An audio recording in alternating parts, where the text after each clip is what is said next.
정말 전에는 생각도 못하고 듣도 보지 못한 이런 신조어들이 나오는 시대에 우리가 살고 있습니다. 결혼해서 아이를 낳지 않아요. 아이 낳는 것을 두려워하고 그 아이를 기르는 것을 도저히 상상할 수 없는 그런 시대가 되어가고 있습니다. 가정의 위기, 결혼하고 이혼하고 결혼하고 이혼하고 결혼하고 이혼하는 것이 옛날에는 한번 결혼해서 이혼하는 것이 큰 수치라고 생각하고 사람들 앞에 드러내기를 꺼려했지만 지금은 그것이 보편화됐어요.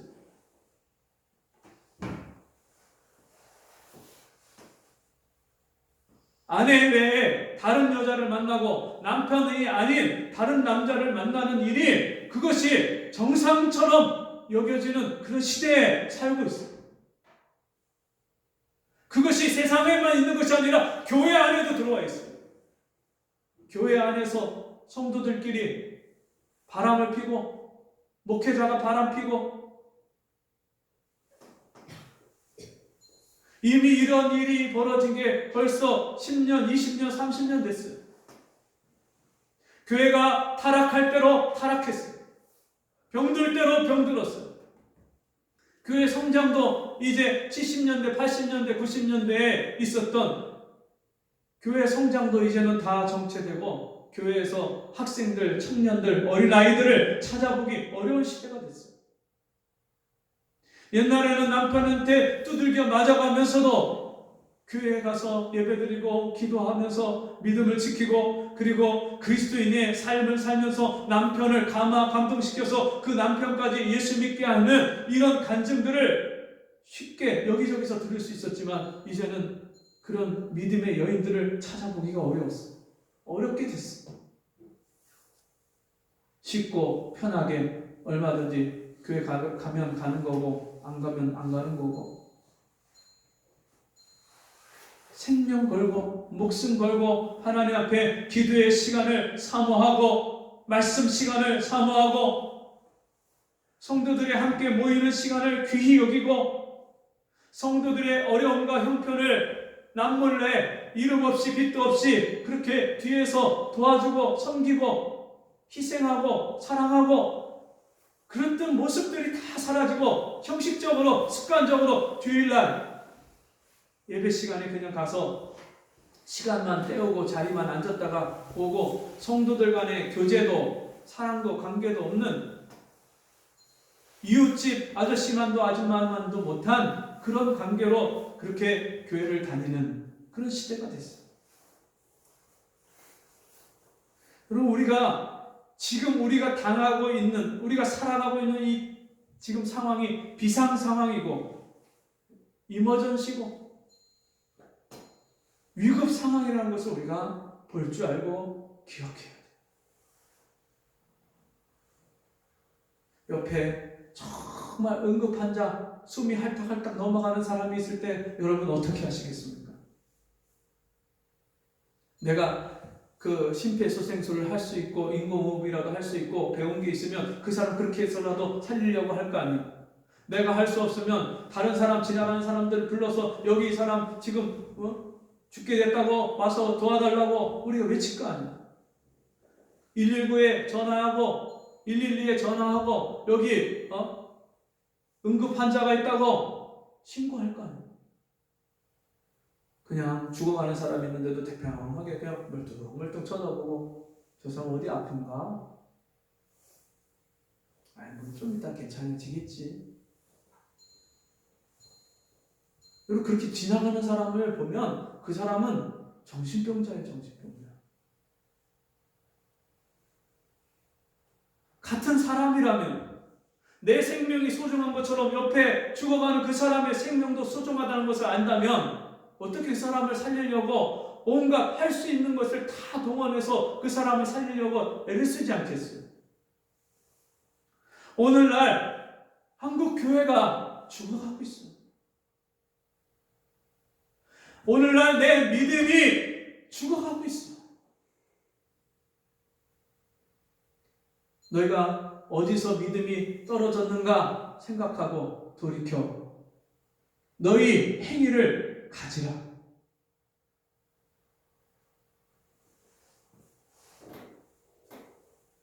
우리가 어디서부터 믿음이 떨어졌는가?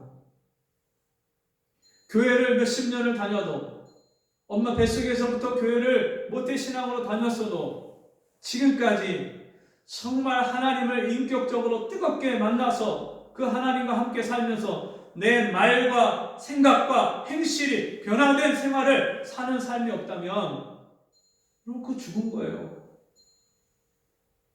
살았다 하는 이름은 있지만, 교회 다니지만 영적으로는 죽은 거예요.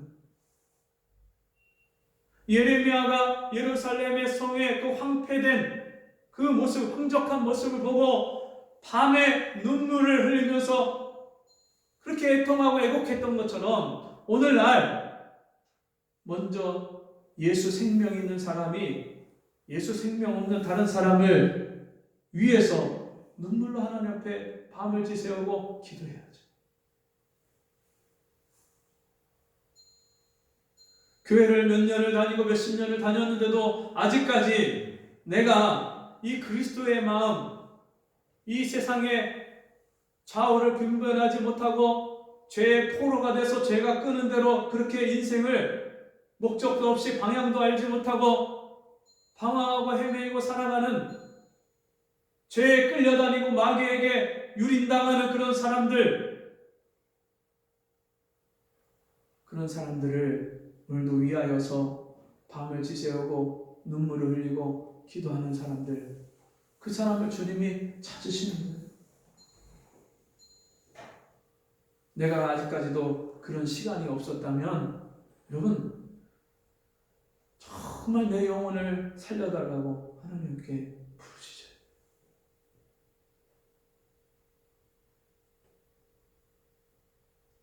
제가 예수 믿고 거듭나서 보니까요, 죽어있는 사람들이 보이기 시작하는 거예요. 한 번은 전도하고 돌아오는데 어느 샵에서 원탁에 남녀의 무리가 한 5-6명이 모여갖고 화장품 샘플을 그거를 써서 얼굴을 바르고 있는 거예요.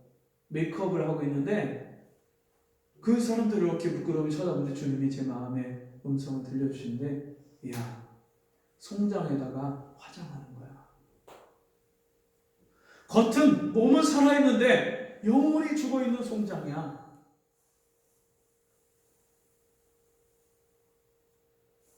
밥만 먹는다고 사는 게 아니고, 숨만 쉰다고 사는 게 아니고, 육신의 심장만 뛴다고 사는 게 아니라 예수의 심장이 내 안에 뛰어야 그게 진짜 예수 생명이 있는, 하나님의 생명이 있는 사람이에요. 아들이 있는 자에게는 생명이 있고 하나님의 아들이 없는 자에게는 생명이 없느니라. 하나님의 아들이 어디 계셔요? 하늘 보좌 우편에 계시지만 그 아들이 예수 믿는 순간에 성령으로 예수의 영이 내 안에 들어와서 나와 함께 살아주시는 거예요. 내 안에 계셔야죠. 내 안에 계시면 내가 사는 가정에 계셔야죠. 내가 나가는 직장에 계셔야죠. 내가 길거리 다니는 길거리에도 계셔야죠. 그 예수 생명이 없는 사람은 살았지만 산 게 아니에요. 여러분, 예수 생명이 없는 사람은 육신의 생명이 마칠 때 영원한 불구덩이 지옥에 들어가요. 근데 그 지옥 불구덩이를 꼭 죽어야만 가는 게 아니라 이 땅에 살면서 예수 생명이 없는 사람은 지옥을 체험하면서 사는 거예요. 사는 게 지옥이에요. 죽는 것도 두렵고 사는 것도 두렵고 하루하루 사는 게 고통이고 괴로움이고 마음의 평강도 안식도 평안이 없어요. 여러분, 그걸 어떻게 살았다고 말할 수 있겠어요? 마음에 근심과 염려와 슬픔이 있는데 그게 사는 게 아니잖아요. 매일같이 내 마음을 짓누르는 그런 이 세상의 삶의 무게가 있는데 여러분, 그렇게 하고 어떻게 사냔 말이에요. 제가 예수 믿고 나서 그 인생의 무거운 짐을 다 주님이 벗겨주셨어요. 내 무거운 짐을 벗겨주셨어요. 날마다 우리 짐을 대신 지시는 주님께서 내 짐을 대신 져주셨어요. 십자가에서 대신 져주셨어요. 제가요, 그 주님을 믿는 순간에 내 인생에 무거운 짐이 없어요. 항상 기쁘고 복이 되겠네. 영원하신 팔에 안기세. 내가 매일 기쁘게 순례길 행함은 주의 팔이 나를 안보하며 기쁘고 기쁘도다 항상 기쁘도다 나 주께 왔사오니 복 주옵소서. 주의 음성을 내가 들으니 사랑하는 말일세. 주님이 나와 함께 해주시고 내 인생의 무거운 짐을 다 벗겨주셨으니까요, 얼마나 자유한지 몰라. 너희가 내 말에 거하고 내 말이 너희 안에 거하면 너희가 진리를 알고 진리를 알지니 진리가 너희를 자유케 하리라. 너희가 내 말에 거하고 내 말이 너희 안에 거하면 너희가 참 내 제자가 되고 진리를 알지니 진리가 너희를 자유케 하리라. 여러분은 예수님의 제자가 됐습니까? 예수님의 제자가 됐다면 우리가 돈에서 자유해요. 일에서도 자유해요. 염려, 근심, 걱정에서 자유해요. 질병에서도 자유한 거예요. 인생의 문제에서도 자유한 거예요. 이 자유를 맛보고 사는 게 예수 믿는 믿음 생활이지, 이 자유가 없이 돈 걱정하고 일 걱정하고 걱정, 근심에 치여갖고 사는 것은 그 예수 믿는 생활이 아닌 거예요. 왜 그렇게 살아요? 나의 염려를 다 주께 맡겨버리라고 말씀하셨는데, 너희 염려를 주께 맡겨버리라 했는데 주님께 맡기지 않는 거예요. 주님이 나의 염려를 다 맡아주신 것을 못 믿으니까 못 맡기는 거예요. 여러분, 주님께 다 맡기셨습니까?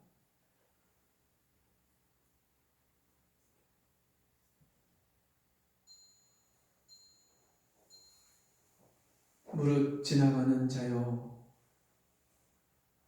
여러분, 주님의 음성을 오늘도 그냥 지나가고 계시지 않습니까? 이번에 거리두기 2.5단계가 계속 유지되고 지속되면서 이제 명절에 모이지 마라 그러면서 집사람하고 저하고 같이 이야기를 하면서 여보, 이번 명절에는 같이 우리 기도합시다.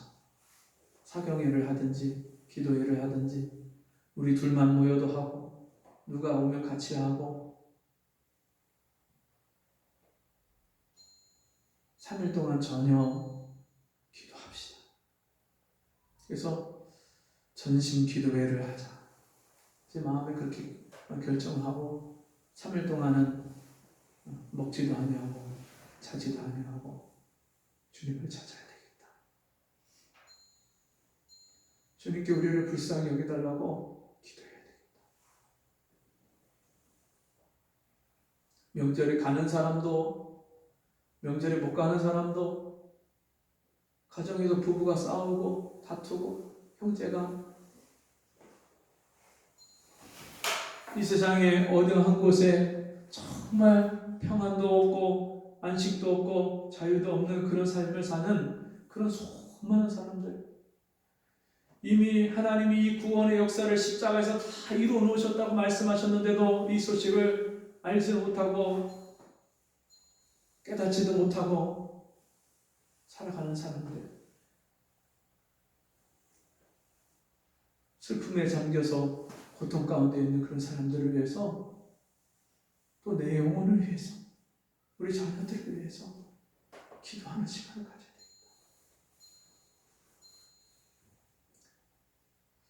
이사야 58장에 보면 너는 크게 외치라. 네 목소리를 아끼지 말고 나팔같이 날려 내 백성에게 허물을 야곱집의 그 죄를 구하라 말씀하시는데, 왜 그렇게 말씀하시냐면 이스라엘 백성들이 성일이라고 하나님께 드려지는 명절이고 축일이라고 하나님께 제사도 지내고 그렇게 예배한다고 하면서도 그들이 여전히 집에서, 길거리에서, 삶에서 악을 행하고 폐역을 행하는 것 때문에 하나님이 그렇게 말씀하시는 거예요. 그러면서 나의 기뻐하는 금식은 흉악의 결박을 풀어주며 갇힌 자를 놓아주고 포로된 자에게 자유를 주는 것이다 말씀을 하십니다. 하나님이 진짜 원하시는 것은 인애와 긍휼과 자비로 그들을 사랑하고 섬기는 것이 하나님의 뜻이다 말씀합니다. 예전에 이 나라가 어려울 때 우리 믿음의 선배들은 목숨 걸고 금식하면서 기도하고 밤새도록 하나님 앞에 눈물로 기도했어요. 가정에 위기가 닥쳤을 때, 남편이 하나님을 믿지 않을 때, 시어머니가 핍박하면서도 어려운 가운데 고통 가운데 살 때, 먹을 끼니가 없어서 아이들한테 먹을 것이 없을 때 눈물로 하나님 앞에 기도했어요. 이제는 먹고 살만해지고 이제는 풍요로운 시대가 되었고 하나님을 찾지 않고 지나가고 하나님의 음성을 그냥 지나쳐가고 기도하는 시간을 지나쳐가는 우리에게 오늘도 주님은 무릇 지나가는 자요, 너희에게는 관계가 없는가? 여러분에게는 관계가 없습니까? 여러분의 자녀들이 하나님을 모르는데 관계가 없습니까? 여러분의 남편이, 아내가 하나님 앞에 돌아오지 않는데 여러분은 관계가 없습니까? 오늘 이 도시에 108만 명이나 되는 이 도시에 수많은 사람들이 육신에 먹고 입고 사는 이 문제, 그 문제를 근심 걱정하면서도 자기 영혼의 진정한 문제, 거기에 대해서 관심 갖지 못하고 찾지도 않는 그들을 향해서 누가 눈물을 흘리고 누가 하나님 앞에 엎드려 기도할 겁니까? 예루살렘 성읍을 보면서 눈물을 흘리고 기도했던 예레미야처럼 바울이 이 외에는 고사하고 자기가 수많은 여행 중에 강의 위험과 강도의 위험과 바다의 위험과 또 3번 파선하고 일주일 동안을 깊은 바다 가운데 있고 동족의 위험과 이방인의 위험과 칼의 위험과 모든 그런 고통과 어려움 속에서도 복음을 전하는 그 자기에게 이 모든 일보다 더 나에게 근심되는 일이 있는데 모든 교회를 위하여 내가 눌리고 근심한다 말씀했습니다. 하나님의 교회에 위기가 닥쳤고 내 믿음 생활에 위기가 닥쳤고 가정에 위기가 닥쳤는데 여러분 그냥 지나가시겠습니까?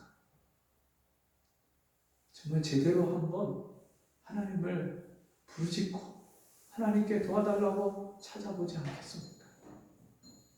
기도하겠습니다.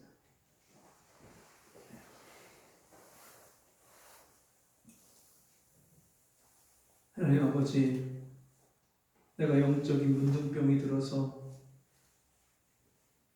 내 영혼이 뒤로 물러가고 미끄러지고 있는데도 깨닫지 못하고 은혜를 사모하고 말씀을 사모하고 주님 앞에 나아가기를, 주님이 은혜 베푸시기를 사모하는 심령이 식어졌는데도 주님 앞에 위기의식을 갖지 못하고 깨어 기도하지 못했던 나를 불쌍히 여겨주시고 우리 자녀들을 위해서, 남편과 아내를 위해서, 부모 형제를 위해서, 우리 이웃들을 위해서 우리가 눈물로 통곡하며 하나님 앞에 기도해야 될 때인데도 불구하고 그냥 지나쳐갔던 죄를, 기도의 시간을 지나쳐가고 하나님의 음성을 지나쳐갔던 죄를 용서해 주옵소서. 우리에게 다시금 그리스도 예수의 마음을 주시고 선지 예레미야의 마음을 주셔서 밤낮 눈물로 간구하며 기도하는 저희가 되게 도와주옵소서. 예수님 이름으로 기도하옵나이다. 아멘. 자리에서 일어나셔서 369장 찬송하시고 헌금 기도와 축도를 마치겠습니다. 369장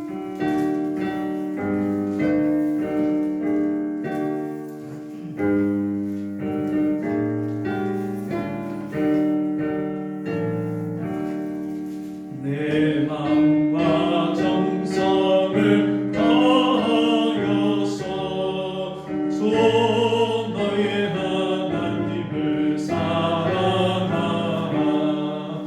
내 몸을 아끼고 사랑하는 형제와 이웃을 사랑하라.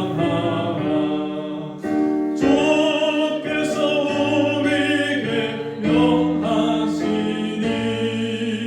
그 명령 따라서 살아가리. 널 미워 해치는 원수라도 언제나 너 그렇게 사랑하라. 널 핍박하는 자 위에서도 신실한 마음으로 복을 빌라. 주께서 우리에게 명하시니 그 명령 따라서 살아가리. 나 항상 주님을 회방하고 형제를 억울하게 괴롭혔다. 이러한 죄인을 사랑하사 주께서 몸버려 죽으셨다. 속죄 큰 사랑 받으리모 생명을 다 바쳐 충성하리. 아멘. 기도하겠습니다. 사랑하신 아버지, 선지자가 눈물로 하나님 앞에 기도하며 그 말씀을 듣고 회개할 때에 다시 이스라엘 백성들에게 물된 동산과 같이 하나님께서 그 땅을 아름답게 하시고 그것을 회복시키시고 그들을 먼 이방 땅에서 돌아오고 회복되게 하신다는 약속의 말씀을 주신 주님, 오늘 우리가 하나님 말씀을 그냥 지나쳐가지 않고 그 말씀에 내 마음을 쏟아놓고 주의 말씀에 사로잡혀서 그 말씀을 부여잡고 예레미야처럼 밤새도록 하나님 앞에 눈물로 기도하기를 원합니다. 사랑하는 성도들에게 이 마음을, 하나님 아버지의 마음을, 그리스도 예수의 마음을 부어주셔서 날마다 자기 영혼을 위해서, 가정의 자녀들의 남편과 아내의 영혼을 위해서, 부모 형제의 이 땅에 죽어있는 수많은 영혼들, 영적인 힘을 잃어가고 빛을 잃어가고 세상에 짓밟히는 교회를 향하여서, 교회를 위해서 밤낮 주님 앞에 기도하기를 원하는 그런 성도들의 마음에 하나님 복을 주시고, 하나님이 우리 심령에 은혜의 빛을 비춰주셔서 이 세상 사람들에게 선한 영향력을 끼치고 저들에게 빛을 비추며 하나님의 영광을 보여줄 수 있는 거룩한 자녀들이 되게 축복하여 주옵소서. 주신 은혜에 감사함으로 귀한 예물을 드렸사오니 우리 삶에 부족함이 없는, 하나님이 나의 목자가 되어주시는 삶을 사는 우리 모두가 되게 축복하여 주옵소서. 지금은 우리 주 예수 그리스도의 은혜와 하나님 아버지의 무한하신 사랑하심과 성령의 감화, 감동, 위로, 교통하시는 은혜의 역사가 오늘 주의 말씀을 듣고 무릇 그냥 지나가는 자가 아니라 하나님 말씀에 붙잡혀서 날마다 기도하기를 쉬지 아니하는 그런 성도가 되어지기를 간구하고 돌아가는 우리 모두 위에 지금부터 영원토록 함께 있을지어다. 아멘.